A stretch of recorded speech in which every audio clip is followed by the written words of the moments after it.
जंतर मंतर वरती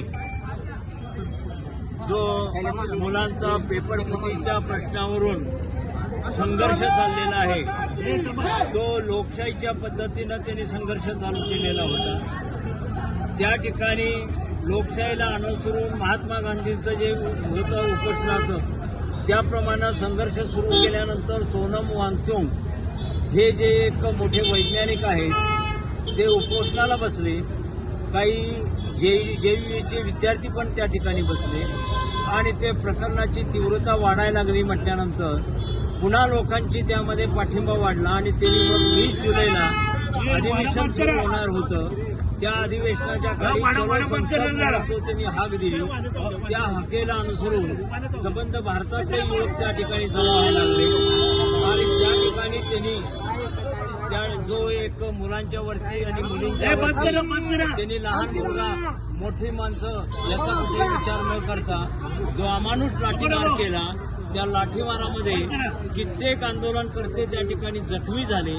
हा लाठीमार करणाऱ्याचा आदेश देणारे जे कोण आहेत त्यांच्यावरती कारवाई तर झालीच पाहिजे आणि ब्रिटिशांच्या काळामध्ये सुद्धा घडलेलं नव्हतं। एक न्यायिक प्रश्नासाठी निहत्यारी पद्धतीनं ते मुलांनी आंदोलन करत असताना तो चिरडण्याचा प्रयत्न केलेला आहे।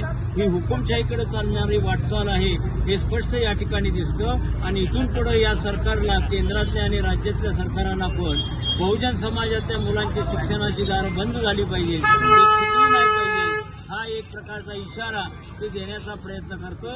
याकरता त्याचा निषेध म्हणून हा मारहाण लाठीचार्ज केला त्याचा निषेध म्हणून कराड बारमध्ये या ठिकाणी इथं आम्ही एक बैठक आमची वकिलांची झाली। त्या बैठकीमध्ये हा तीव्र शब्दामध्ये निषेध केलेला असून या जो आंदोलन चाललेलं आहे त्याला या ठिकाणी आम्ही सर्व वकिलांनी पाठिंबा दिलेला आहे आणि वेळप्रसंगी परिस्थितीनुसार यानंतर जी काही आंदोलनं सुरू होतील त्यामध्ये सहभागी व्हायचं सर्वांनी ठरवलेलं आहे। एवढंच या ठिकाणी भाजपचे काय नेते असतील ते म्हणतायत विद्यार्थ्यांना आतंकवादी आहे कसं आहे माहितीये का की त्यांनी विचार करायला पाहिजे होता। ते गोडसे संस्कृतीमध्ये वाढलेले लोक आहेत आणि गोडसे संस्कृतीमध्ये ते वाढलेले असल्यामुळं त्यांनी त्या ठिकाणी जे वक्तव्य केलेलं आहे ते अपरिपक्वतेचे वक्तव्य आहे। दिल्लीतनं जे काही सांगितलं जातं ते ह्यांना पाळावं लागतं आणि त्यांनी सांगितलं त्याप्रमाणे हे या ठिकाणी बोलतायत तो त्यांचा दोष आहे।